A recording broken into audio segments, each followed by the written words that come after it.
함께 주님 찬양하겠습니다. 찬송가 67장 하심으로 주님 찬양하겠습니다.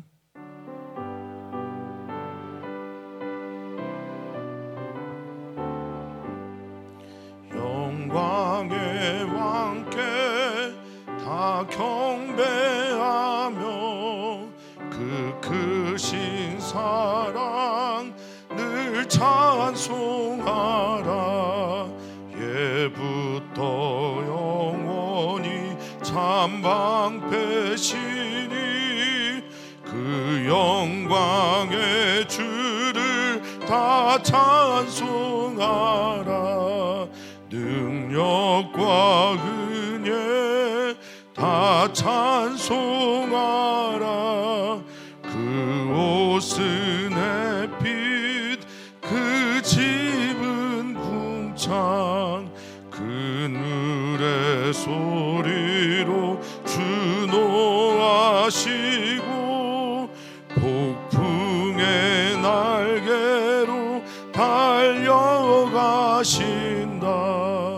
저 아름답고 놀라운 일이 가득한 이 땅 다 주의 조화.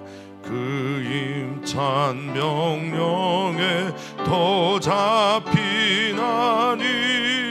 저 푸른 바다는 옷자락이라. 질그릇같이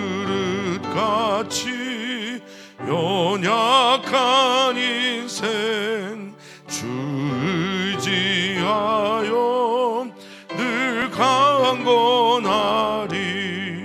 온 백성 지으신 만왕의 신임 그 자비 영원히 변함없어라.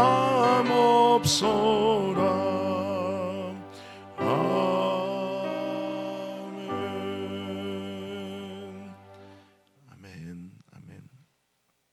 주님, 오늘 이곳에 임하시고 우리를 다스려 주시옵소서.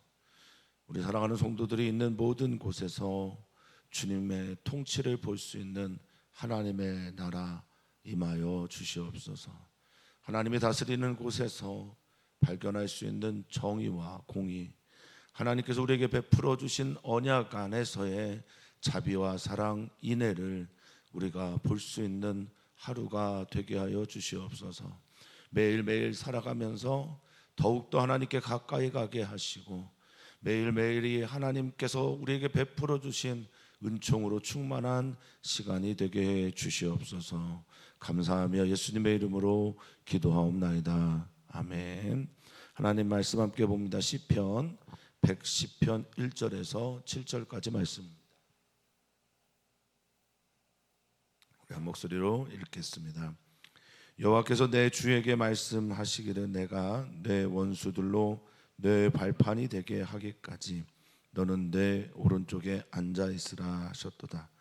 여호와께서 시온에서부터 주의 권능의 규를 내보내시리니 주는 원수들 중에서 다스리소서. 주의 권능의 날에 주의 백성이 거룩한 옷을 입고 즐거이 헌신하니 새벽 이슬 같은 주의 청년들이 주께 나오는도다. 여호와는 맹세하고 변하지 아니하시리라. 이르시기를 너는 멜기세덱의 서열을 따라 영원한 제사장이라 하셨도다. 주의 오른쪽에 계신 주께서 그의 노하시는 날에 왕들을 쳐서 깨뜨리실 것이라. 문나라를 심판하여 시체로 가득하게 하시고 여러 나라의 머리를 쳐서 깨뜨리시며 길가에 시냇물을 마심으로 그의 머리를 드시리로다. 아멘. 아멘. 오늘 우리가 읽고 있는 시편 110편은 신약에서 꽤 많이 인용되는 시입니다. 특별히 백성들이 예수님께 그리스도가 다윗의 후손이 맞느냐라고 하는 질문하실 때 인용한 시로서 다윗이 왕이 즉위할 때 읽었던 그런 시로 이해가 되고 있습니다. 그때 예수님께서 다윗이 그리스도를 주라고 그렇게 칭하였는데 어떻게 후손이라고 할 수 있느냐라고 말을 합니다. 다시 한번 고백하기를 원하는 것은 예수 그리스도께서 백성들에게 가르치기를 원하는 것은 그 메시아 그리스도 예수 그분은 그들만의 즉 이스라엘 민족만의 메시아가 아니고 다윗도 주라고 말했던 것처럼 모든 인류를 통치하시고 다스리시는 하나님의 그리스도로서 설명을 하고 계십니다. 사랑하는 성도님들, 오늘의 말씀을 통해 우리가 하나님께 한 걸음 더 가까이 가야 할 텐데 하나님께서 우리에게 들려주시고자 하는 이 말씀이 우리 가운데 큰 울림이 되기를 소망합니다. 하나님의 통치가 있는 곳에서 일어나는 일들, 그리고 그 통치를 향해 나아가는 주님의 사람들의 이야기가 오늘 우리들의 이야기가 되기를 바라고 소망합니다.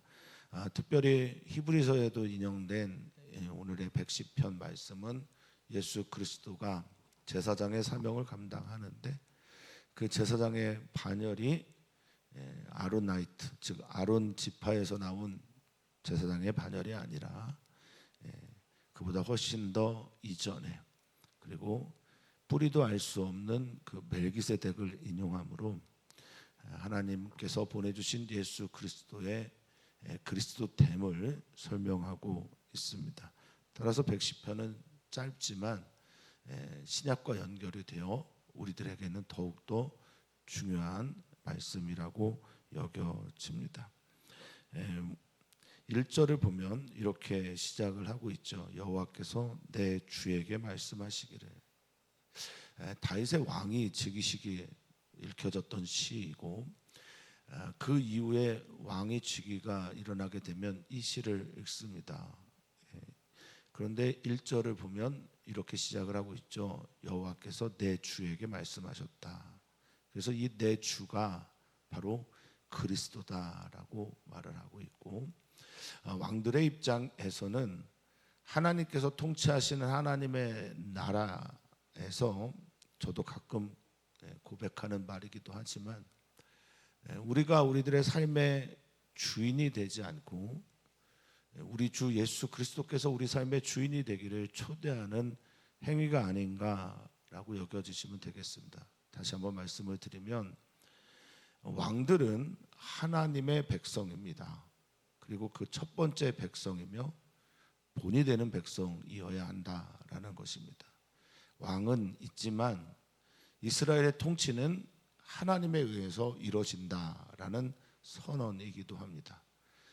제가 때로는 이 가부장 제도에 대해서 성경적이지 않다라고 말씀을 드리는 이유도 바로 여기에 있습니다. 가부장은 가정의 주인이 나다 또는 가장 어른이다라는 표현인데요.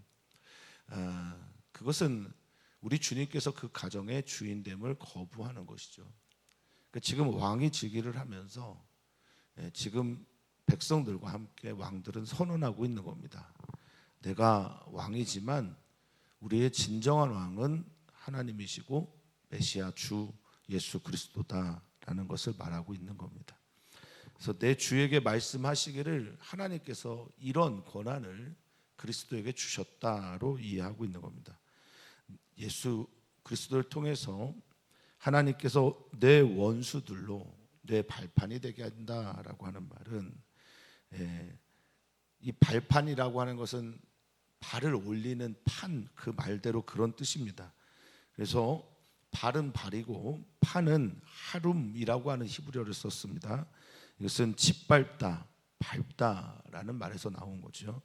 그래서 우리는 창세기 3장 16절의 말씀을 이 본문을 통해서 떠오르게 됩니다.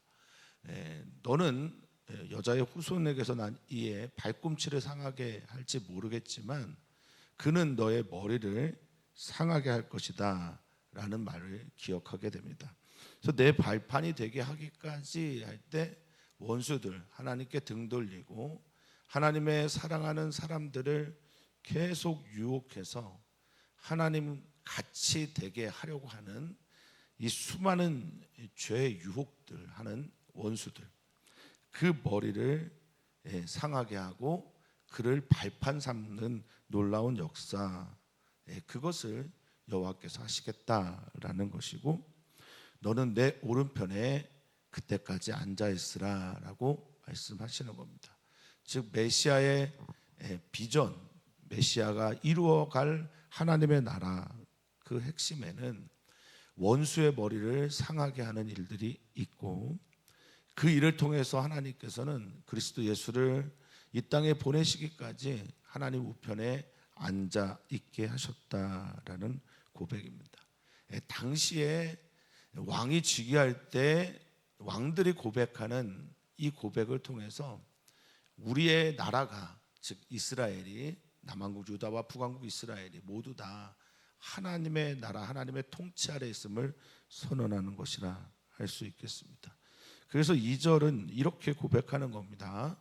여호와께서 시온에서부터라고 하는, 이 시온이즘이라고 하는 것은 자이오니즘이라고 우리가 흔히 알고 있는 이 시온이즘이라고 하는 것은 하나님께서 시온에만 있는 것, 이런 개념이 아니고요, 하나님이 계신 모든 곳은 시온이다라고 하는 믿음의 고백에서부터 비롯된 겁니다. 그러니까 우리 살아가는 성도님들이 계신 곳에서 하나님의 임재를 발견하면 거기가 바로 시온이 되는 것입니다. 우리가 알기로는 예루살렘 산을 시온이라고 불렀고, 이 시온이즘이 민족주의와 굉장히 관련이 있는 것처럼 그렇게 보여지나, 성경적 시온이즘은 하나님이 임하시는 모든 땅이 바로 시온이고, 그곳에서부터 하나님은 하나님의 나라를 바로 그곳에서부터 이루어 가신다라는 겁니다. 주의 권능의 규, 이게 뭡니까? 하나님께서 그의 힘으로 통치하신다라는 것 아니겠습니까? 규는 막대기이고요, 그리고 가지가 되고 지팡이가 되고 통치를 상징하는 것이기도 합니다. 이 권능의 규를 내보내시면서, 그러면서 이 시인은 함께 왕들과 기도하고 있습니다. 주는 원수들 중에서 다스려 주십시오. 원수를 발판 삼으신 주님께서 이제 이 원수들 가운데서 우리를 다스려 주시기를 기도하고 있습니다.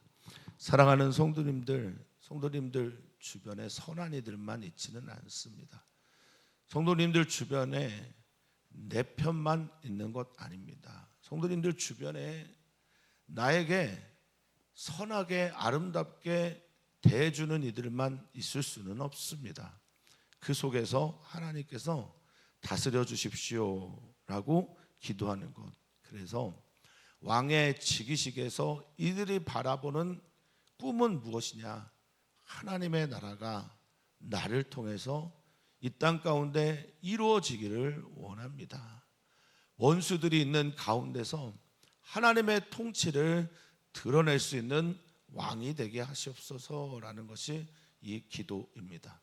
사랑하는 성도님들이 있는 모든 곳에서 우리는 이렇게 기도합니다. 하나님, 하나님의 나라가 이 원수들 가운데서 나타나게 하여 주시옵소서, 이곳을 다스려 주시옵소서라는 말을 하게 합니다. 자, 그날이 어떤 날입니까? 주님이 원수들 중에서 다스리고 통치하시고 원수를 짓밟는 그날이 어떤 날입니까? 3절에 보니까 그날을 주의 권능의 날이라 라고 표현하고 있습니다. 주님의 권능이 드러난 날, 주님의 힘이 드러난 날, 주님께서 어떤 분인지 드러난 날. 그런데 이 권능이라고 하는 말이 히브리어 하일인데요, 이 하일이라는 말은 힘도 들어가고 권능도 들어가고 여러 가지 뜻이 들어가 있지만, 이 하일에는 또 다른 뜻, 덕, 하나님이 어떤 분인지 하나님의 덕이 드러나는 날, 하나님께서 이 전쟁 중에 승리를 선언하게 한 날, 이렇게 이해합니다. 주의 권능의 날에 주님이 통치하시는 그곳에 주님이 계시다면 당연히 주님의 백성이 있을 것이고, 그 주님의 백성들, 하나님의 나라가 임하기를 기다렸던 백성들, 그동안 짓밟히고 원수들 가운데 길을 펴지 못했고 좁아진 마음으로 살아야 했던 그들이 주님의 권능의 날이 되면 그 거룩한 옷을 입고 나오게 된다. 이 시편 110편 3절은 찬양도 꽤 있는 곡이라서 사랑하는 성도님들이 많이 아실 거라 여겨집니다만, 주의 백성이 거룩한 옷을 입습니다. 구별된 옷이죠. 다른 옷입니다. 나는 하나님 나라의 백성입니다 라고 하는 것이 옷으로 구별되어지는 것, 이거는 상징적인 의미가 있습니다. 우리가 예수 그리스도로 옷을 입고 흰 옷, 즉 하나님 앞에서의 정결하고 순결한 옷을 입고 살아가는 사람들인데, 주의 백성들은 주님의 거룩한 그 이름을 따라 거룩한 자가 되어서 거룩하게 살기를 결단한 주님의 사람들입니다. 다르게 사는 사람들이죠. 이 주의 권능의 날에, 주님이 임하시는 그날에 즐거이 이 백성들이 헌신합니다. 주 예수 그리스도의 옷을 입고 주님을 따라 나는 이 땅 가운데 거룩하게 하나님의 영광을 드러내기로 헌신한 주님의 사람들이 이렇게 나타나게 됩니다. 어떻게 해요? 새벽 이슬 같은 주의 청년들이라 표현하고 있습니다. 왜 새벽 이슬일까요? 새벽은 밝아오는 아침 바로 직전을 말할 때 우리는 새벽이라고 하고, 그래서 그 시간까지 기도하셨던 예수님을 기리면서 우리는 새벽 기도회를 하곤 합니다. 근데 이 새벽이라고 하는 것은 여러 가지 의미가 여기에는 있겠으나, 무엇보다 어둠을 뚫고, 그렇죠, 이 어둠 가운데 있는, 밤에 있는 그 어려움과 고난과 고통, 그 모든 것들을 이겨낸 주님의 사람들 말합니다. 주님의 권능의 날이 이르기까지 어두운 시간들을 보내야 했던 이들이 새벽에 맞은 그 이슬같이 주님의 사랑으로, 주님의 임재로 촉촉하게 젖어서 청년들 같이 나온다라는 그런 의미도 있을 것이고, 첫 번째는 그런 의미고, 두 번째는 우리가 창세기 1장을 읽을 때 하루하루를 세는 그 개념이 조금 다르죠. 저녁이 되고 아침이 되니 이는 첫째 날이다 라고 말을 하고 있지 않습니까? 이 고백은 어떤 고백이냐면, 하나님의 역사는 내 눈에 보이지 않는 시간에 내가 알지 못하는 사이에도 계속된다라고 하는 고백이에요. 그러니까 저녁이 되며 아침이 되면서 하나님의 일들이, 빛을 만드시는 일부터 사람을 만드는 그 모든 일들이 일어나게 되었다라는 거죠. 그러니까 사람들은 아침을 맞이하는데 하나님의 역사는 우리가 볼 수 없는 밤의 시간에 일어나게 된다라는 고백입니다. 그러니까 이 두 가지 의미를 우리가 같이 생각하는 거죠. 주님의 권능의 날은 이 어둠의 시간을 뚫고 우리에게 찾아오는 시간이고, 그 어둠의 시간을 견뎌냈던 사람들이 새벽 이슬 같은 주의 청년들이 되어 나온다, 주님께 나온다라고 말하고 있습니다. 사랑하는 성도님들, 지금 어둠의 시간을 보내고 계십니까? 혹 깜깜하여서 하나님이 보이지 않는 것 같은 그런 시간들을 살고 계시지는 않으시는지요? 우리 주님의 권능의 날에 주님께서 우리를 다스린다라는 것을 내가 깨닫게 될 때 우리는 즐거이 헌신하며 춤추며 우리 주님께 나오게 될 것입니다.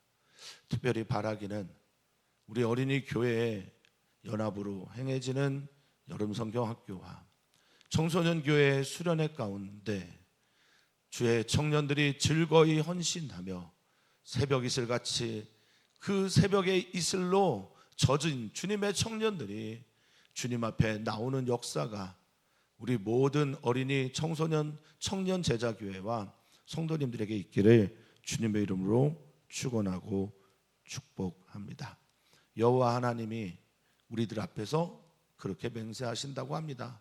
그 주님이 어떤 분인지, 그분은 맹세하고 변하지 않을 것이다 라고 하는 하나님의 신실하심을 드러내면서 말씀하고 있습니다.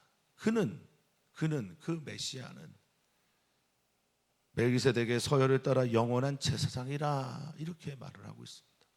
그러니까 그리스도, 그분은 통치하시는 하나님의 일들을 대신하는 분이며, 또한 백성과 하나님 사이에 중간에 서 있는 제사장의 사명을 감당하는데 아론의 팔을 따라서, 아론의 계열을 따라서 제사장의 사명을 감당하시는 분이 아니라 멜기세덱의 서열을 따라 영원한 제사장이다라고 말씀하고 있습니다. 서열이라고 하는 이 데스라라고 하는 히브리어는 질서입니다. 질서. 그리고 이유, 까닭이 되는 어떤 것을 말합니다. 지금 영원한 제사장이 세워져 있는데 이 영원한 제사장의 이유와 까닭, 그 질서는 멜기세덱으로부터 비롯됐다라고 말하고 있습니다. 멜기세덱은 누굽니까? 아브라함이 소돔 땅에 있는 롯을 구출하고 그 전쟁에서 연합군들을 이기고 연합한 사람들과 함께 돌아오게 될 때 만난 살롬, 즉 예루살렘 평화를 상징하는 그 땅의 왕이었고, 높은 자가 낮은 자를 축복하는 것처럼 멜기세덱이 아브라함을 축복하죠. 그리고 아브라함이 그 11조를 이 왕에게 드렸던, 그러면서 제사장인 그 사람이 바로 멜기세덱입니다. 예수 그리스도께서 아론의 계열을 따라 대제사장으로 오신 분이 아니라 바로 이 멜기세덱의 계열을 따라 대제사장으로 오신 분이다라는 이야기를 할 때 바로 여기에서 인용된 구절입니다.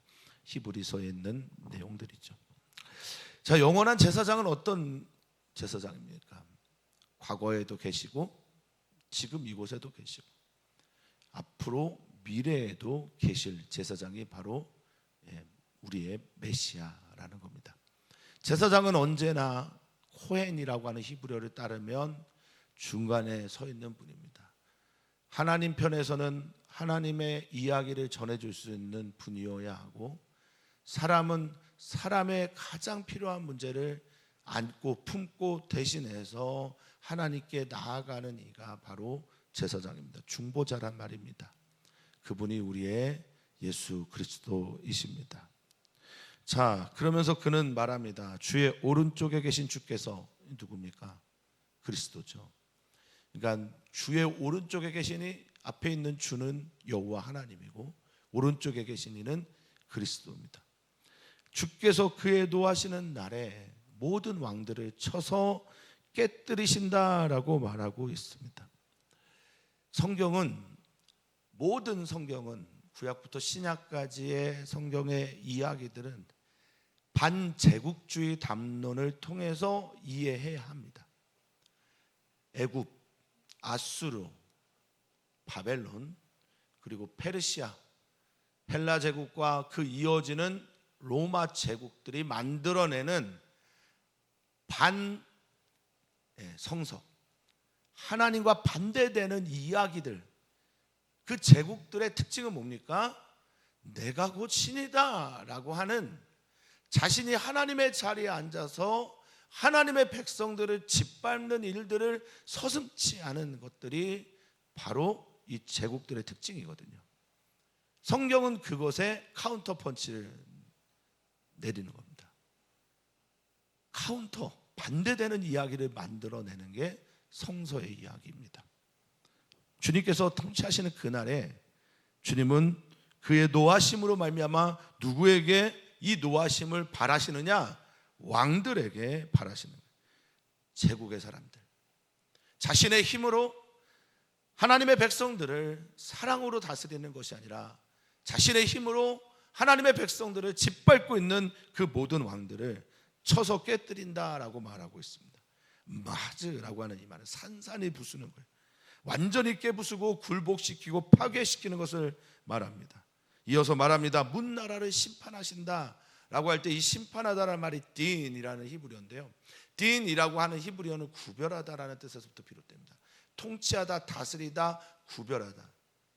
그러니까 잘못된 왕과 또 선한 왕을, 그리고 문나라와 그 속에서 하나님과 반대되는 이들을 향해 구별하고 심판하는 것이 바로 누구다? 메시아, 예수 그리스도다라는 겁니다. 그들을 심판하여 시체로 가득하게 하고 여러 나라의 머리를 쳐서 깨뜨리십니다. 여러 나라의 머리, 이게 왕들이고 제국주의 황제들이죠. 우리가 일본을 제국주의라고 말할 때 바로 쓰는 말이 그것입니다. 그들의 머리가 무엇입니까? 황제죠. 그 머리를 다스리고 있는 에베소서 6장 13절은 뭐라고 말하고 있습니까? 우리들의 씨름은, 우리들이 싸워야 할 것은 혈과 육, 눈에 보이는 거 아니야. 이 세상의 통치자들, 권세, 그리고 이들을 통해서 악한 나라와 세계를 만들어가고 있는 악한 영들, 그들에 관한 것이 우리들의 씨름이다라고 말하고 있습니다. 예수 그리스도께서 이 땅에 임하실 때 그분이 부순 것은 무엇입니까? 뱀의 머리입니다. 이 땅에 예수 그리스도께서 임하실 때 그분께서 하시고자 하는 것은 무엇입니까? 황제, 당시에 로마가 황제를 신이라 말하고 하나님의 아들이라고 말하고 평화의 왕이라고 말하고 크리스토스, 그리스도라고 말하고, 그리고 복음이 여기서부터 시작된다라고 할 때 우리들은 이렇게 고백합니다. 아니야, 하나님의 아들 예수 그리스도가 그 복음의 시작이야 라고 말하게 하는 그 통치자, 그분이 우리의 그리스도입니다. 그분이 여러 나라의 머리를 쳐서 깨뜨리신다라는 겁니다.